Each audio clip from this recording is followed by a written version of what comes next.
السلام علیکم ورحمۃ اللہ وبرکاتہ۔ 11 رمضان مبارک اور صرف 5 منٹ کا مدرسہ بات کریں گے قرآن و حدیث کی روشنی میں اسلامی تاریخ پر، اور آج بات ہے ہمارے پیارے نبی صلی اللہ علیہ وآلہ وسلم کی ولادت، ان کے خاندان اور پرورش کے بارے میں۔ نبی صلی اللہ علیہ وآلہ وسلم کی پیدائش ہم سب جانتے ہیں کہ عرب کے مشہور اور عزت دار خاندان قریش میں ماہ ربیع الاول پیر کے دن مکے میں ہوئی۔ آپ کے والد کا نام عبداللہ تھا اور ان کا انتقال آپ صلی اللہ علیہ وآلہ وسلم کی پیدائش سے پہلے ہی ہو گیا تھا۔ دادا عبدالمطلب نے اس در یتیم کا نام محمد رکھا۔ نبی صلی اللہ علیہ وآلہ وسلم کی والدہ آمنہ قبیلہ بنو زہرہ کے سردار کی بیٹی تھی، جو عزت اور شرافت میں قریش کی تمام خواتین میں باعزت سمجھی جاتی تھی۔ عرب کے دستور کے مطابق جب بھی کوئی بچہ پیدا ہوتا تو اس کو دودھ پلانے کے لیے کسی دائی کے حوالے کر دیا جاتا تھا، اور اسی طرح آپ صلی اللہ علیہ وآلہ وسلم کی پرورش بھی قبیلہ بنو سعد میں حضرت حلیمہ سعدیہ کے ہاں تقریباً 4 سال ہوئی، اور اس کے بعد والدہ محترمہ کے پاس مکے واپس آ گئے۔ صرف 2 سال ہی والدہ کے سائے میں رہ پائے کہ ان کا بھی انتقال ہو گیا۔ پھر آپ کی پرورش کی ذمہ داری دادا عبدالمطلب نے سنبھالی، اور 2 سال ہی گزرے تھے کہ ان کا سایہ بھی سر سے اٹھ گیا، اور اس وقت آپ صلی اللہ علیہ وآلہ وسلم کی عمر تقریباً 8 سال تھی۔ پھر آپ صلی اللہ علیہ وآلہ وسلم کی دیکھ بھال کی اور پرورش کی ذمہ داری چچا ابو طالب کے کاندھوں پر آ گئی۔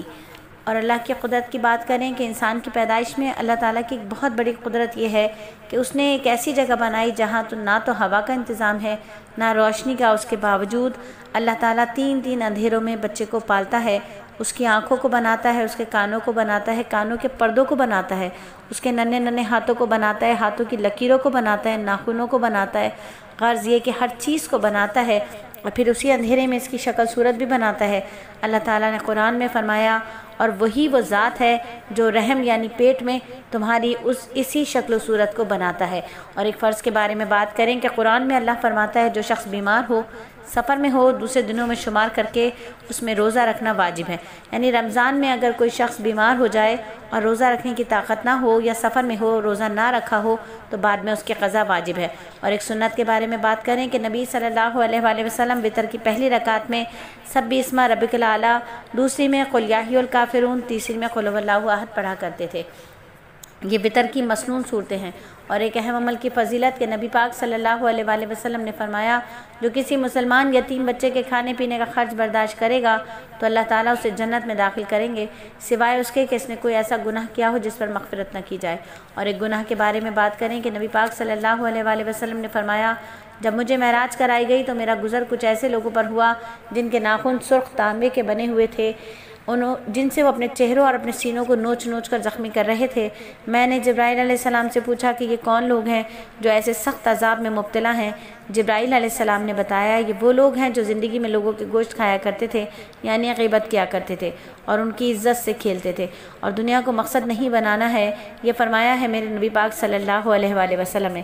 فرمایا، جس شخص کا مقصد دنیا کمانا ہو وہ اسی کے لیے سفر کرتا ہے اور اسی کا خیال دل میں رہتا ہے، تو اللہ تعالیٰ غریبی اور بھوک کا ڈر اس کی آنکھوں کے سامنے کر دیتے ہیں۔ ہر وقت اس سے ڈرتا ہے کہ آمدنی تو بہت کم ہے، کیا ہوگا، کیسے گزارا ہوگا، اور اس کی اوقات کو اسی فکر میں مبتلا کر دیتے ہیں، اور ملتا اتنا ہی ہے جتنے اس کے مقدر میں ہوتا ہے۔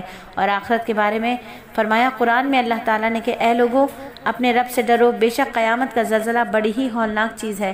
جس روز تم اس زلزلے کو دیکھو گے تو یہ حال ہوگا کہ ہر دودھ پلانے والی عورت اپنے دودھ پیتے بچے کو بھول جائے گی، اور تمام حمل والی عورتیں اپنا حمل گرا دیں گی، اور تم لوگوں کو نشے کی سی حالت میں دیکھو گے، حالانکہ وہ نشے کی حالت میں نہ ہوں گے، لیکن اللہ تعالیٰ کا عذاب بڑا ہی سخت ہے۔ اور طب نبوی سے علاج کی بات کریں کہ ہم عائشہ رضی اللہ تعالیٰ عنہ بیمار کے لیے تلبینہ تیار کرنے کا حکم دیتی تھی، اور فرماتی تھی کہ میں نے نبی پاک صلی اللہ علیہ وآلہ وسلم کو فرماتے ہوئے سنا ہے، تلبینہ بیمار کے دل کو سکون پہنچاتا ہے اور رنج و غم کو دور کرتا ہے۔ یعنی بارلے کو کوٹ کر دودھ میں پکانے کے بعد مٹھاس کے لیے اس میں شہد ڈالا جاتا ہے، اسے تلبینہ کہتے ہیں۔ اور قرآن نصیحت کرتا ہے، اگر کسی بات پر تم اختلاف ہو جائے تو اللہ اور اس کے رسول کے حکم کی طرف رجوع کرو۔ اگر تم اللہ اور قیامت کے دن پر ایمان رکھتے ہو تو یہ طریقہ تمہارے لیے بہتر اور اچھا ہے۔